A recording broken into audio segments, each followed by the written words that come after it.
തുടങ്ങി 26 വർഷം ഇവിടെ ജീവിക്കുകയും കുടുംബത്തോടൊപ്പം ജീവിക്കുകയും ചെയ്ത നമ്മുടെ മലയാളിയായ മാത്യു പി ജോർജിനെയാണ് ഇന്ന് നിങ്ങൾ പരിചയപ്പെടുത്തുന്നത്. അദ്ദേഹം ഏകദേശം 10 വർഷത്തോളമായി താമസിക്കുന്ന സ്ഥലത്ത് തന്നെ ഇവിടുത്തെ ഒമാനിലെ മണ്ണുമായിട്ട് പൊരുതി, അവിടുത്തെ ഭൂപ്രകൃതിയും ആയിട്ട് പൊരുതി ഇവിടെ ഒരു നല്ല പച്ചക്കറിത്തോട്ടം, പച്ചക്കറികൾ മാത്രമല്ല പലവിധ ചെടികളും പൂക്കളും അതുപോലെ തന്നെ എല്ലാ വാഴകളും, നമ്മുടെ കേരളത്തിൻ്റെ തെങ്ങ് വരെ ഇവിടെ കൃഷി ചെയ്ത് അദ്ദേഹം വന്നതിന് ശേഷം മണ്ണ് ഇളക്കി കൃഷി ചെയ്ത് നല്ല ഫലഭൂയിഷ്ഠമായ ഈ മണ്ണിൽ നല്ല വിത്ത് വിളയിച്ചെടുക്കുന്നു എന്നുള്ളതാണ് മാത്യുവിനെ സംബന്ധിച്ച് ഏറ്റവും നല്ല അഭിമാനമായിട്ട് പറയാനുള്ളത്. അദ്ദേഹത്തെ നമുക്ക് ഇന്ന് ഒന്ന് പരിചയപ്പെടാം.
ഞാൻ ഒമാനിൽ വന്നിട്ട് 26 വർഷമായി.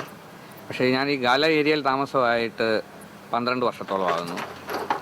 ഇൻ്റർനാഷണൽ എൻ്റർപ്രൈസസ് എന്ന് പറയുന്ന കമ്പനിയിലാണ് ഞാൻ വർക്ക് ചെയ്യുന്നത്.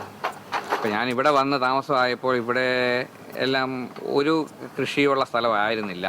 എല്ലാം കല്ലും മണ്ണും വേസ്റ്റ് ഇടുന്ന ഒരു സ്ഥലമായിരുന്നു ഇവിടം. പക്ഷേ ഞാനതെല്ലാം പെറുക്കി മാറ്റി പിക്കാസ് കൊണ്ട് വെട്ടിക്കിളച്ച് ഒരുപാട് കഷ്ടപ്പെട്ടിട്ടാണ് ഇങ്ങനെ ഈ ഒരു കൃഷി സ്ഥലമാക്കി എടുത്തത്. അപ്പോൾ ഇപ്പോൾ ഈ കണ്ട നമ്മൾ ഈ കൃഷികളൊക്കെ എത്ര വർഷമായിട്ട് തുടങ്ങിയതാണ്? 10-11 വർഷമായി ഈ സ്ഥലത്ത്, ഈ പറഞ്ഞ ഈ സ്ഥലത്ത് താമസം തുടങ്ങിയിട്ട്. അതെ, ഞാൻ 2000 വന്നു. 2000 ഈ ഭാഗത്ത് വന്നു. ആ സമയത്ത് ഇവിടെ കൃഷി ഉണ്ടായിരുന്നു അതോ? ഒരു കൃഷിയില്ലായിരുന്നു. ഇവിടെ ഇവര് ഡംപ് ചെയ്യുന്ന സ്ഥലമായിരുന്നു, വേസ്റ്റ് ഡംപ് ചെയ്യുന്ന കമ്പനി. അന്നേരം ഇങ്ങോട്ട് അടുക്കാൻ പോലും ഒക്കത്തില്ല, ഇവിടെ നിന്നുകൊണ്ട് എറിയേ പറ്റുള്ളൂ, അതുപോലെ സാധനങ്ങൾ കിടക്കുകയായിരുന്നു. ഞാൻ തന്നെ കുറേശ്ശെ ദിവസവും ജോലി കഴിഞ്ഞ് വന്നിട്ട് കംപ്ലീറ്റ് ഞാൻ കുറേ കത്തിച്ച് കളഞ്ഞു, കുറേ ഞാൻ വെളിയിൽ ഡസ്റ്റ്ബിന്നിൽ കൊണ്ട് കളഞ്ഞു. പിന്നെ അത് കഴിഞ്ഞാൽ മുഴുവൻ ഇത് ഒരു ചെറിയ കുന്നു പോലത്തെ സ്ഥലമായത്. അപ്പോൾ ഇത് മുഴുവൻ വെട്ടിക്കളച്ച് രാത്രി 10 മണിയോളം ഞാൻ വേറെ എക്സ്ട്രാ ലൈറ്റൊക്കെ ഫിറ്റ് ചെയ്ത് രാത്രി 10 മണി വരെയോളം നിന്ന് ഞാൻ കിളച്ച് മുഴുവൻ കല്ലും ഞാൻ പെറുക്കി മതിലിന് വെളിയിൽ കളയുമായിരുന്നു. അങ്ങനെ ഹെൽപ്പും ഉണ്ട് കേട്ടോ. അങ്ങനെ പിക്കാസിന് വെട്ടിക്കിളച്ച് കുറേ എല്ലാ കല്ലുകളും പെറുക്കി കളഞ്ഞ് അങ്ങനെ ആക്കിയെടുത്തതാണ് ഈ കൃഷിസ്ഥലം. അപ്പം ഇന്ന് കാണുന്നവർക്ക് ആർക്കും അതിനെക്കുറിച്ചൊന്നും അറിയില്ല. ആദ്യത്തെ ഒരു വർഷത്തിൽ എനിക്ക് അധികം കൃഷിയൊന്നും ഇല്ലായിരുന്നു. മത്ത, കുമ്പളം, വെള്ളരി ഇത്രയൊക്കെ ഉള്ളായിരുന്നു. കാരണം സ്ഥലം അന്നേരം അത്ര ഇതായിട്ടില്ലായിരുന്നു. പിന്നെ അതിന് ശേഷം പിന്നെ ഞാൻ ഓരോന്നോരോ നാട്ടിൽ പോകുമ്പോഴും വിത്തുകൾ കൊണ്ടുവന്നു. പിന്നെ ഇവിടെ അഗ്രികൾച്ചർ ഷോപ്പിൽ നിന്ന് വിത്തുകൾ കൊണ്ടുവന്നു. അങ്ങനെ ക്യാബേജ്, കോളിഫ്ലവർ, വെണ്ട, പാവല്, പടവല്, കോവല്, പിന്നെ ഈ പീച്ചിലിങ്ങ എന്ന് പറയും, പിന്നെ വെള്ളരി, കുമ്പളം, ഇങ്ങനെയുള്ള എല്ലാ ഐറ്റം. പിന്നെ പച്ചമുളക് ഉണ്ടായിരുന്നു, കാന്താരി ഉണ്ട്, വെള്ളക്കാന്താരി, പിന്നെ ചെറു ടൊമാറ്റോ, വലിയ ടൊമാറ്റോ, അങ്ങനെ പലവിധ.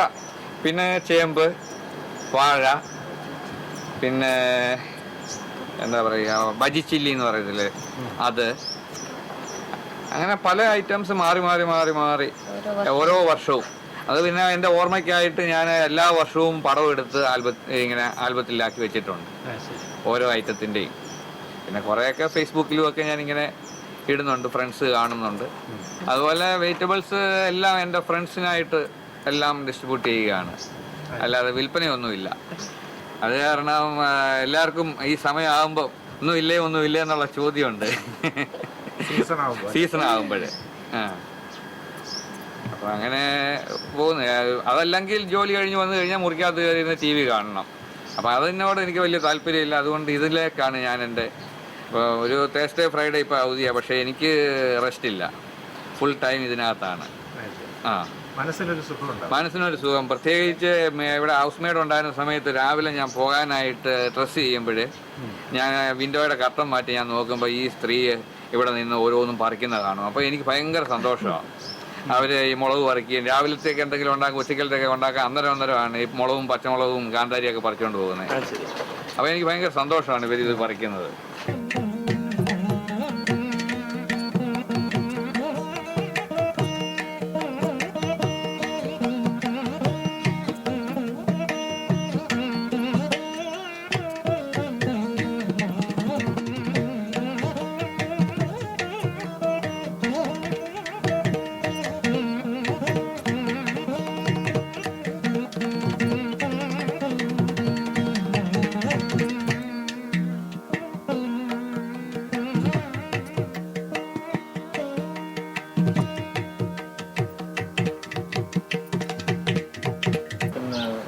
സാധാരണ കടയിൽ നിന്ന് വാങ്ങിക്കുന്ന ടൈപ്പ് കോവൽ തന്നെ, അതോ നമ്മുടെ ഇന്ത്യൻ കോവലിന്റെ കൂട്ടെ? കാരണം ആദ്യം വലിപ്പം വരുന്നതല്ല, നാട്ടിൽ കിട്ടുന്ന വലുതാണോ അല്ലേ? വലിയ വെള്ളരിക്ക മാതിരി നമ്മുടെ ഈ ഇവിടെ കിട്ടുന്ന സൈസ് അവിടെ നാട്ടിൽ ഞാൻ കാണാറില്ല. ചെറിയ നീളമുള്ള കോവയ്ക്കാണ്. ഈച്ച കുത്തുന്നത് കാരണം നമുക്ക് അധികം ഈച്ച കുത്തി കഴിഞ്ഞാൽ പിന്നെ അതങ്ങ് വളഞ്ഞു ഒത്തിരി ഉണ്ടല്ലേ? ഒത്തിരി ഉണ്ട്.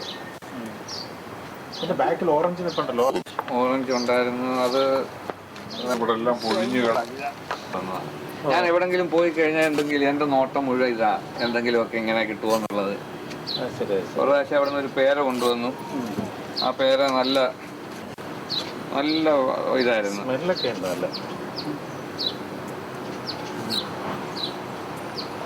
ഈ ഓറഞ്ച് നിങ്ങൾ ഉപയോഗിക്കാറുണ്ട്? ഇത് ഓറഞ്ചും ആണോ അതോ മുസമ്പി രണ്ടുകൂടെ മിക്സ്ഡ് ആയിട്ടുള്ളതാണ്?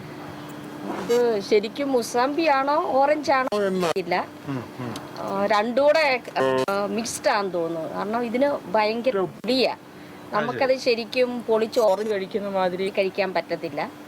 അപ്പം ഞങ്ങളത് കട്ട് ചെയ്ത് പിഴിഞ്ഞ് ഒത്തിരി വെള്ളത്തിൽ ഡൈല്യൂട്ട് ചെയ്ത് ഉപ്പിട്ട് കുടിക്കും.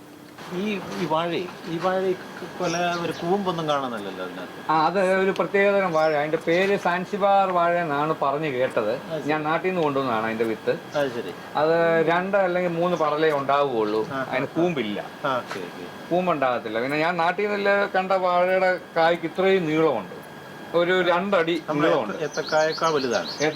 ഏത്തക്കായ ഒരടി കഷ്ടിച്ച് വരുന്നില്ല, അതിന്റെ ഇരട്ടി കൂടുതൽ ഇത്രയും നീളമുണ്ട്.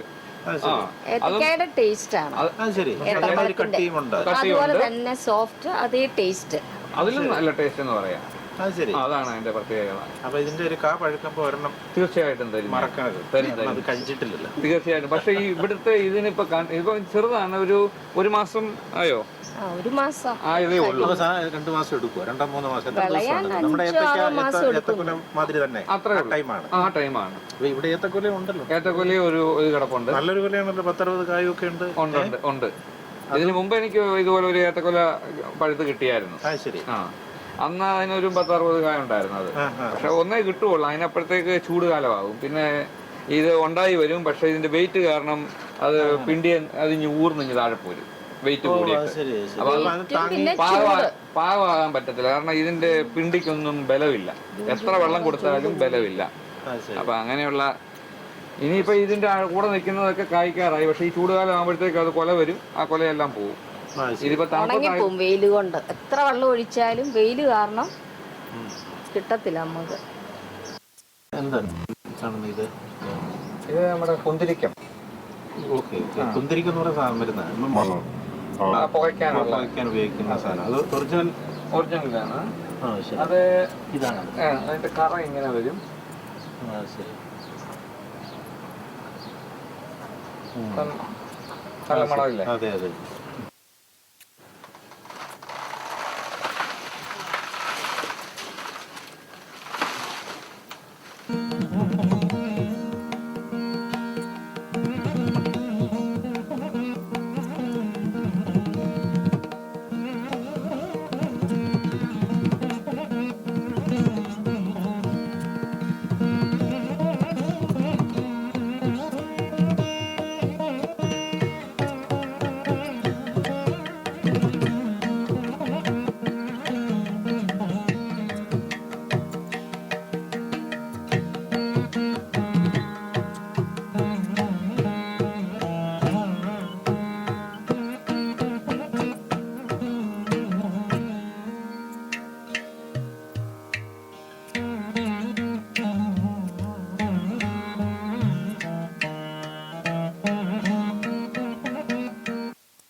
ഇത് ഞാൻ രാസവളമൊന്നും ഉപയോഗിക്കാറില്ല, ജൈവവളം മാത്രമേ ഉപയോഗിക്കാറുള്ളൂ.